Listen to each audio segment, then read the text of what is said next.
Bonjour à tous pour cette deuxième émission du projet Périple. Je vous invite aujourd'hui à voir un petit peu ce qui s'est passé durant la semaine, faire un bilan de ce que nous avons pu dire et ce qui est effectivement la réalité du marché. Je vous rappelle que le projet ici consiste à étudier l'environnement du Ripple et son comportement sur le marché. C'est parti.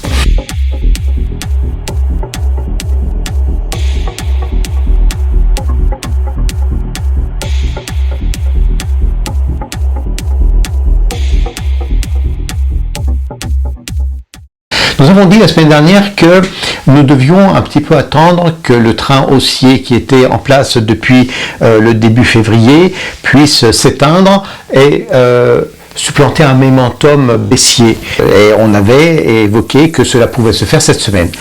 Eh bien, c'est exactement ce qui s'est passé.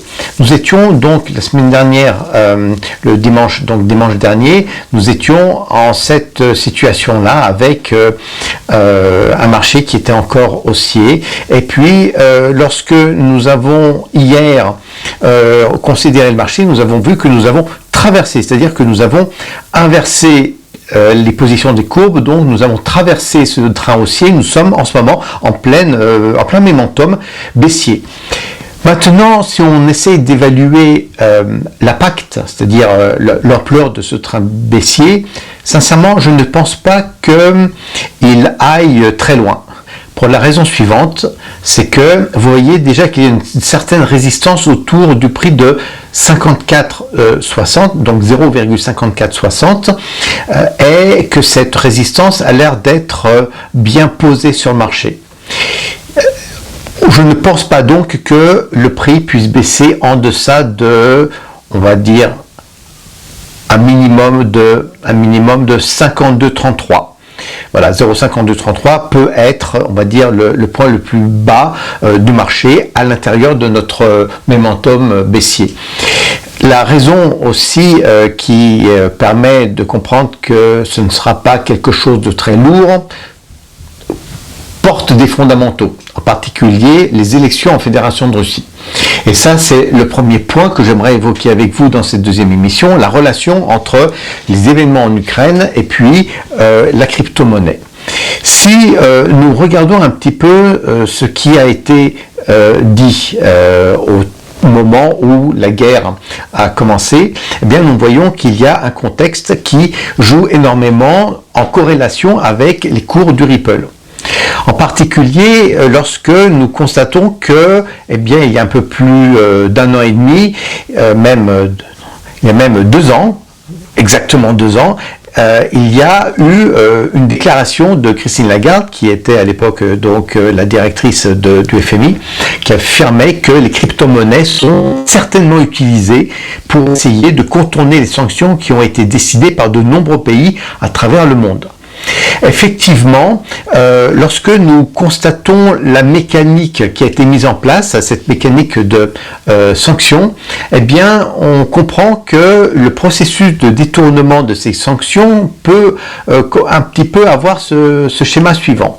Nous avons bien sûr la Banque centrale de la Fédération de Russie qui contrôle les banques nationales en utilisant des licences d'exploitation et que ces banques nationales sont donc soumises aux sanctions de l'Union européenne et des États-Unis. C'est-à-dire que si jamais une banque extérieure à la Fédération de Russie décide de faire un virement auprès de l'une de ces banques russes, il y aura sans doute des pénalités à poser sur cette banque par l'Union européenne, par la Commission de l'Union européenne ou bien par la Banque centrale des États-Unis. Ça veut dire qu'on constate qu'il n'y a effectivement aucune transaction internationale possible dans ce cadre-là. Alors, dans les faits, voilà ce qui se passe. Nous avons un jour, eh bien, basé sur un phénomène contractuel, une transaction qui se fait entre deux partenaires, l'un russe et l'autre indien. Une transaction commerciale habituelle dont la monnaie locale sera alors convertie en dollars sur un compte qui se trouve sur le territoire indien. J'aime bien cet exemple parce que c'est exactement ce qui se passe. Et suite à cela, eh bien, effectivement, il n'y a pas du tout de transaction possible. Alors, il va y avoir une voie différente qui va être organisée par le Ripple. C'est-à-dire que les dollars qui sont utilisés et stockés sur ce compte bancaire vont permettre d'acquérir du Ripple sur un porte-monnaie qui a été ouvert sur un compte broker qui peut se trouver à l'extérieur de tout ce système. En particulier, c'est l'exemple que je prends et qui est pertinent, c'est par exemple le broker Huobi, qui est un broker chinois qui se trouve aux Bahamas.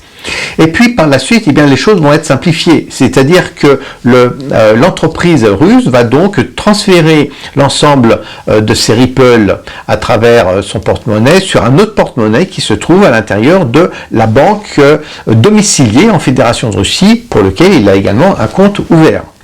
Et l'actif est ainsi transféré. Et par la suite, eh bien, puisqu'il s'agit d'une banque russe, la boucle est bouclée, la Banque centrale russe comptabilise le XRP comme des avoirs en devise. C'est comme cela, en fait, que la Fédération de Russie, ou plutôt les entreprises russes, réussissent à contourner l'ensemble des sanctions qui sont opposées sur elles. Et cela est intéressant de voir comment est-ce que le XRP est géré par la suite. Que deviennent les XRP? Eh bien, ils sont soit utilisés pour des transactions en dollars ou en euros, comme je l'ai dit tout à l'heure, par des porte-monnaies qui sont virtuelles, ou bien ils peuvent aussi être achetés, c'est-à-dire qu'ils sortent de leur virtualité, ils peuvent être utilisés pour l'achat de biens immobiliers, et en particulier au Monténégro, par exemple. Ceci n'est qu'un exemple au Monténégro qui accepte les crypto-monnaies comme moyen de transaction sur des biens immobiliers. Voilà un petit peu comment donc les choses se passent, et pour verrouiller un petit peu notre chaîne, il faudrait que l'on évoque encore un autre point, c'est-à-dire la manière dont le XRP porte cette corrélation, le cours du XRP porte cette corrélation sur les cours du rouble. Voilà donc ici nous avons nos deux valeurs, c'est-à-dire le XRP et puis le cours du rouble en euros. Et nous voyons qu'il y a une corrélation. Regardez un petit peu. Voilà que, par exemple, entre le 23 février et le 3 mars, nous avons une baisse du cours, nous avons une augmentation du cours du rouble, c'est-à-dire une baisse de la valeur de l'euro face au rouble.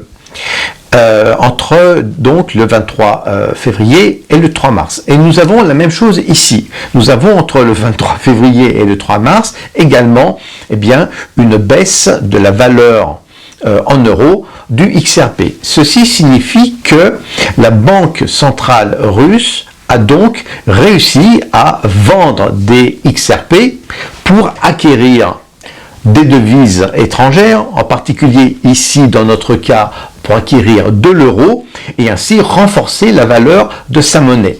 Et elle l'a fait également un peu plus tard, dans cette même période, entre le 11 mars et aujourd'hui. La raison pour laquelle la Banque centrale s'est évertuée à renforcer sa devise. Il y a deux raisons à cela. La première, c'est que le cours de l'euro-rouble touche la barre symbolique des 100 roubles pour 1 euro. Et puis l'autre élément fondamental, ce sont les élections en Fédération de Russie. Ce que je veux dire, c'est qu'il y a un appétit à montrer que l'on maîtrise l'inflation en Fédération de Russie en jouant sur les cours de la monnaie.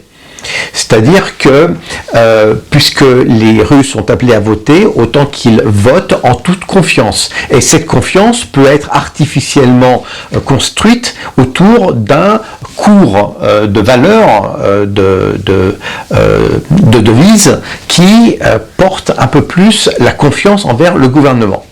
Et d'ailleurs, vous remarquez une chose, c'est que puisque nous avons quitté cette barre de 100 roubles pour 1 euro, la Fédération de Russie a décidé d'acquérir cette fois d'autres Ripple avec un cours un peu moins cher pour consolider son patrimoine, ses dépôts en devises étrangères.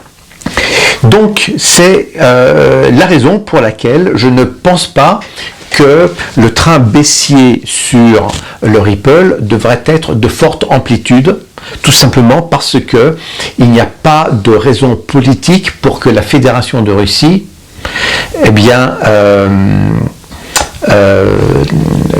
rachète des Ripple pour, on va dire, continuer à maintenir la confiance telle qu'elle en avait besoin au moment des élections présidentielles. Voilà pour cet exposé de cette semaine. Je vous souhaite une excellente journée, un excellent week-end et une bonne semaine. Au revoir.